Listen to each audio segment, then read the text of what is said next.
Let me be very, very clear. I'm not playing. This is not a joke to me. I mean what I say, and I say what the hell I mean. I have not enjoyed this season.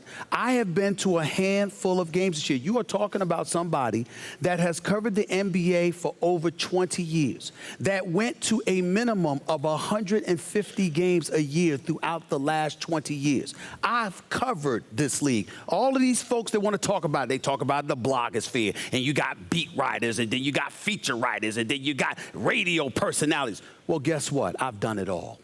I was a beat writer for 15 years. Okay, I covered the NBA as a columnist, as an NBA columnist. Then I became a general sports columnist. Plus, I host a radio show. Plus, I host a national television show. I've done it all. And I'm telling you right now, if it were not for the greatness of the NBA and how interesting and compelling it was, I wouldn't be sitting here today like this. So I have the NBA and the product that they've put forth for the last few decades to be thankful and grateful for that opportunity, obviously, of course, with ESPN. And to watch what has transpired this year and to have people have this blasé attitude towards what we're witnessing is incredibly alarming to me. Kevin Durant, I want to put it in perspective because his mother's going to get at me and she can't wait until he wins the championship so she could come back on the show and get at me. And listen, look, I love her. I love all the NBA moms. They know that. But here's the reality.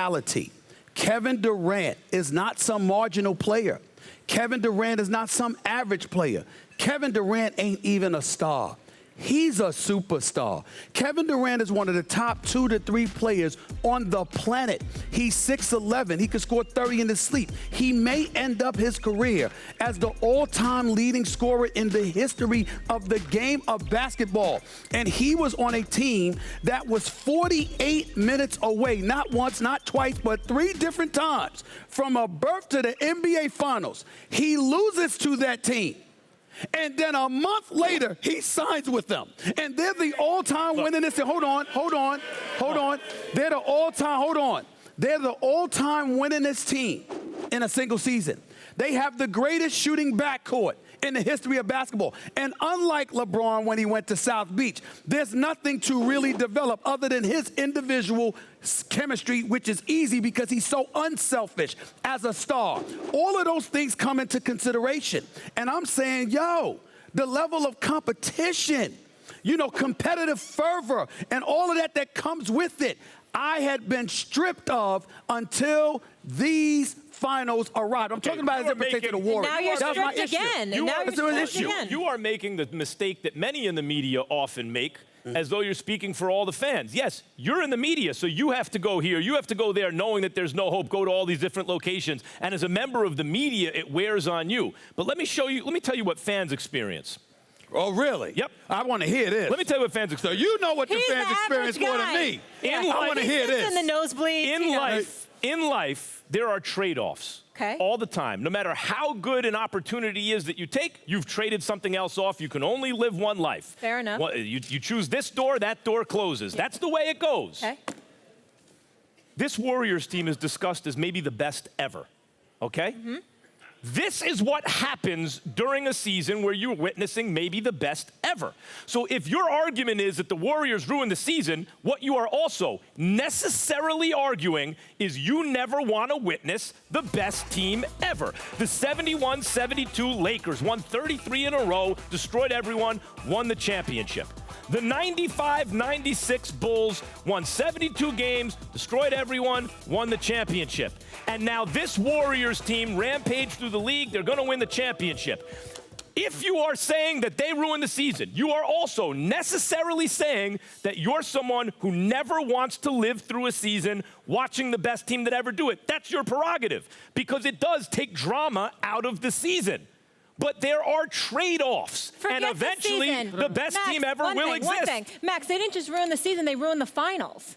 Yes, we thought we still had the finals. So did the Lakers, we don't so did even the Bulls. have the finals. What, so no one's ever swept the finals? What about Moses Malone on the Sixers? Swept the Lakers in the finals. Did they ruin the season? I did not bring up the finals. I'm not going to be held accountable for you and Molly debating about the finals. I did not bring up the finals. I will stay with what you said. First of all, you talked about the best ever. Let's analyze that for a second, Max. When the Los Angeles Lakers and the Boston Celtics were going at it, the Sixers interrupted the proceedings.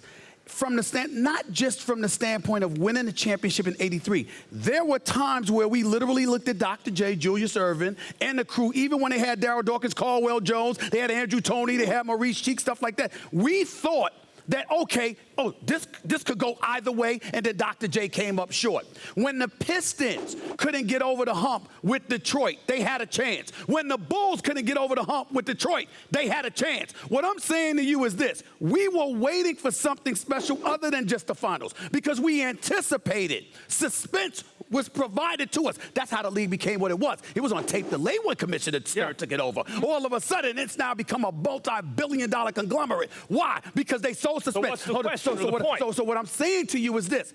This year, what happened was, I'm not talking about the underlings competing against one another. I'm talking about the absence of competition until the finals. I'm saying to you that... Hold time out. Wait, hold. Because I have other points to make, too. Hold on a second. Really? Yes. I'm bringing up 95, 96 Bulls. I didn't get to your other bogus examples you gave. The Sixers had been to the finals the year before and lost to the Lakers. I believe it was 4-2. And your point? It was a competitive series. They added Moses Malone, who was, you could argue, was the best player in the game. He at least occupied a similar position as Kevin Durant did. It's almost exactly like, except that you're focusing on Durant's decision. I'm focusing on actually the quality of the team. That team that lost 4-2 in the finals to a great Lakers team added Moses Malone. Now talk about competition on the way to the finals. Talk about competition on the way to the finals. Moses Malone said, fo. That was his prediction for the playoffs. Went 4-5-4. They went 4-5-4. And by the way, had it not been for Kawhi's injury, clearly Golden State would have lost at least one game. They were losing by 23 points. It's almost the exact same fit. They were going to win that game. I'm saying, I believe they were going to win that game, but let's be clear, Golden State could have come back.